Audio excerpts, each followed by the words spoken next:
Hey guys, Jengar here. Welcome to today's realistic review in which we are taking a look at the American P-38L sitting at 4.7 battle rating in rank 4.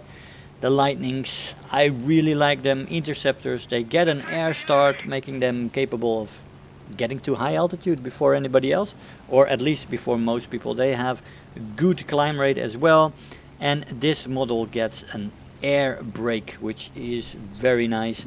It also has adjusted ailerons, which really improved the roll rate of the plane, making it much more handleable in the dive. You do have to be careful in the steep dives though, because it can rip there.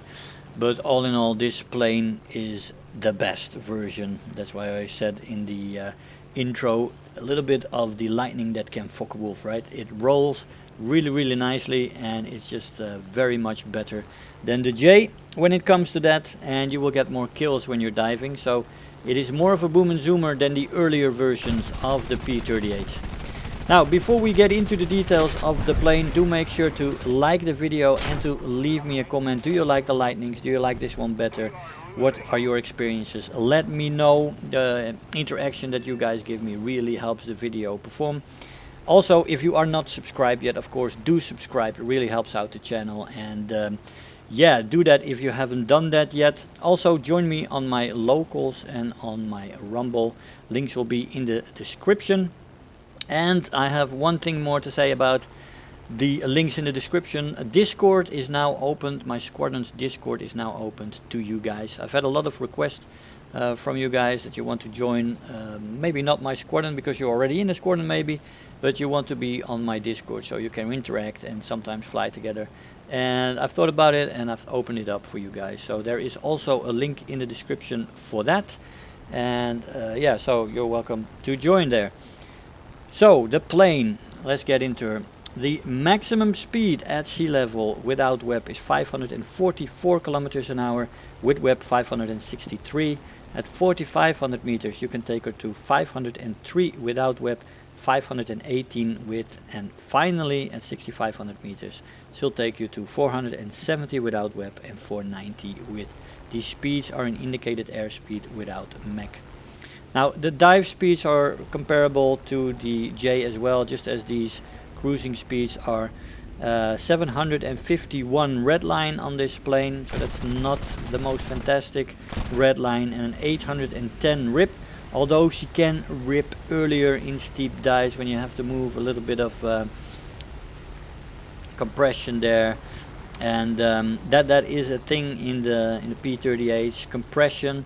And in high G turns at high speeds in a steep dive she can rip on you earlier than 810 kilometers an hour, so be aware of that. You got to be careful from 700 kilometers out there, and just make sure you shallow out your dive from that point onwards.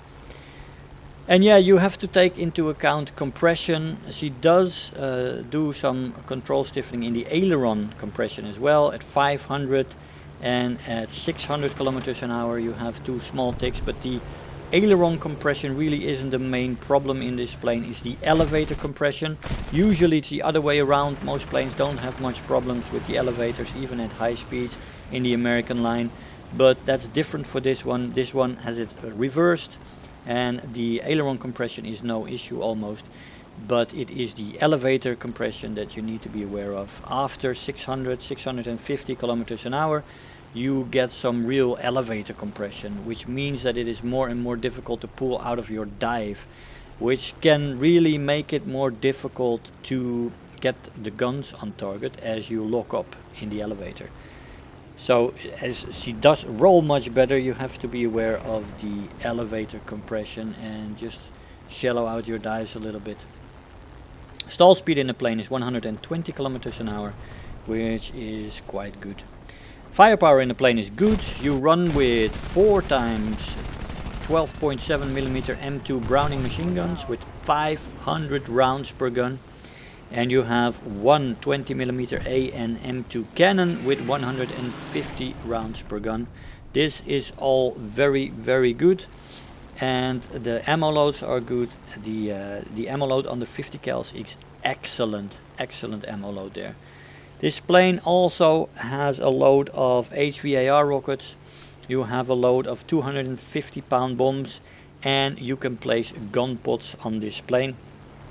Gun pods gives you 4 extra 50 cals, giving you a total of 8. That is very nice to have, but I'd rather fly without it because it just impedes a little bit on the energy fighting capabilities of this plane and the climb rate and all that jazz. I just don't want to impede the performance too much for a few extra guns. It also impedes the roll rate again because the pylons for the gun pods are on the outer tips of the wings, which is yeah, well, I mean, you can use them, definitely. It gives you extra firepower and it doesn't impede the plane terribly much, but it does take away a certain percentage of your performance, which I don't want to have. For the belts, on the 50 cals I used the tracer belt later, but I also flew a few matches in the universal belt. I don't remember exactly which matches were what, so yeah, but these days I fly a lot with the tracer belts, which is fully APIT, which is armor piercing incendiary tracer, and the default belt has APIT, 2 times AP and 1 incendiary shell, which is alright. It's not a bad default belt, but I wouldn't use it too much. Universal belt has 2 API, 1 APIT and 2 incendiaries, which has also incendiary in every shell, but for some reason it seems less effective than the tracer shells, which just create more fires. The ground belt has more AP in it, of course, with an APIT, 1 incendiary, then 2 AP and 2 APIs. It's also a belt that you can use for ground attacking, and well, if it has your preference, you can use it. It is viable, it works, but I think the tracers work best. The stealth belt is always nice for the surprise factor, of course, and it has a 50-50 combination of API and incendiary shells. So nothing wrong with those belts, good belts, all of them, but I like the tracers the most these days. The 20mm cannon has a default belt of high explosive fragmentary incendiary and an APT, armor piercing tracer shell. A universal belt has 2 times APT and 2 times heavy. The ground belt has 3 times APT and 1 times heavy, and then of course for the ground attacking. And then the air belt has the other way around, 3 heavies and 1 APT shell, and the stealth belt has 3 heavies. If you want to go for high explosive, which are the shells basically that have been nerfed, you go for the stealth belt. So the power of the stealth belt has been limited a little bit, nerfed a little bit. The air target belt, of course, also has 3 high explosive shells, and that, yeah, it's a shame that they did that because the 20mm are now less effective, unfortunately. But I ran with the air belt on this one, but you can make other choices according to your preference. All these belts have something to say for them. So yeah, the performance in this plane is quite good, I have to say. The acceleration in a straight line and in the dive is very good. The energy retention in this plane in the horizontal and in the vertical is great. She has 2 powerful engines, just like the J, and it really works well. Even for the size of the plane, she performs really nicely. Climb rate in the plane is very good with that air start, good without the air start when you have to recover a position. So she does well in that department. Turn time is only average though, above average with flaps, and 600 kilometers an hour is the rip speed for those flaps. Good roll rate on the plane with those magic ailerons, lovely, much better than the J, and that gives it an advantage, as I said earlier in the video, which is really nice to have. Overall maneuverability in this plane is decent. There is also some overheating in the plane, but it is only present with WEP. Without WEP you barely get any overheating, and even when you get the overheating with the WEP, it's very manageable as the engines do cool off very easily. So the overheating, as I said, it is there, but it is not an issue because it cools off really easy at 100% even. Durability in the plane is good. It can take a hit or two, and it can fly home on 1 engine, which really helps the survivability, which is nice. And she is quite sturdily built, this plane. Really sturdy, and yeah, as I said, good durability. She will take you home. It's a great plane, can take a lot of damage, and she also keeps flying reasonably well with damage. The repair cost in this plane is 9,410 Silver Lions, which is atrociously bad. It's one of the highest out there on a 4.7 battle rating across all nations, so it's not great, but that is compensated by the rewards. The rewards in this plane are good. The research point modifier is 370% with a 1.72 multiplier, and the Silver Lion modifier is 345% with a 2.3 multiplier, which is really good. So the research point modifier is good, and the Silver Lion rewards are very good. So it's a really great earner for unlocking the tree, and it's also bringing you in some of those hard needed Silver Lion coins.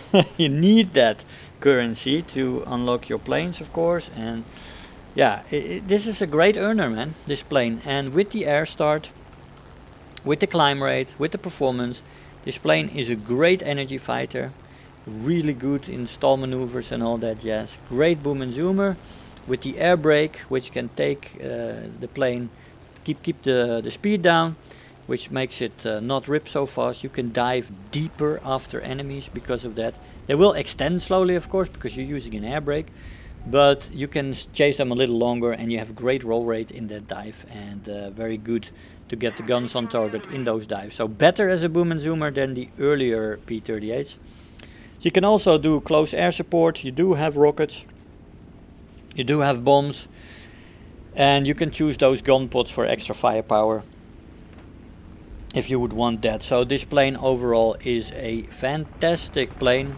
I really like the L, and yeah, man, you just after the L, I needed I needed a moment to get used to the roll rate.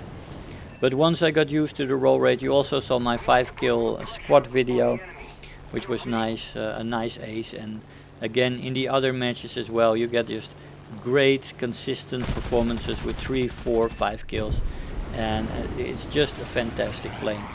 Your average match will be somewhere between 2 and 3 kills in a match if you don't mess things up. You can usually take a bomber and take a climbing enemy that's coming up, and you're on 2, 3 kills in no time.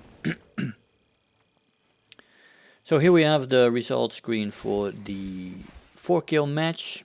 We have Final Blow, Terror of the Sky, Bulletproof, 43,000 Silver Lions and 8,000 research points. I'll see you in the conclusion. Hey guys, so here we are after the match. So the P-38s in general were always some of my favorite planes out there. I love the look of the P-38s. They look feminine for me. I really love them, and they also perform fantastically. They're awesome planes with that interceptor spawn. You can get up to altitude. She climbs well, and that combination just does really well. Very concentrated firepower in the nose, which is difficult to aim sometimes, but once you get used to it, it is a deadly beam of firepower with a 120mm and 450 cals. Great ammo loads on that as well. And the ailerons, the roll rate is nice. Durability is good, can fly home on one engine. Just a great energy fighter that can, in this model, with those ailerons, can do a much better job in combination with the air brake of boom and zooming as well. So those rolls are much closer together, so you can transition much better between boom and zooming and energy fighting. And she can also close air support, as she does have bombs and rockets, so that's a combination, adding to the versatility of the plane, making it capable to go into ground RB as well, or in naval, and I'm sure she can wreak havoc there as well. So yeah, man, the Lightnings are fantastic, and the L is a special breed, a special Lightning with those ailerons, with the air brake, and yeah, overall a fantastic plane that I wouldn't want you to miss in this line.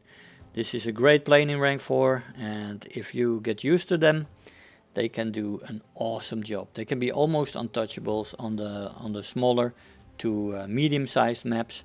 On the larger maps, some of the excellent climbers will have the opportunity to catch up, but most of the time, on most matches, even the big maps, you will be the highest plane up there. And yeah, that is just awesome. Especially when you're in a Boomer Zoomer / energy fighter. Anyway guys, I hope you enjoyed the video. I want to thank you all for watching, and I'll see you guys next time. Bye bye. If you're new here, make sure to hit the subscribe button, become part of this community. If you are already a subscriber, don't forget to like the video, do leave me a comment, and if you really feel like helping out today, make sure to share the video with your friends and let them know about the channel.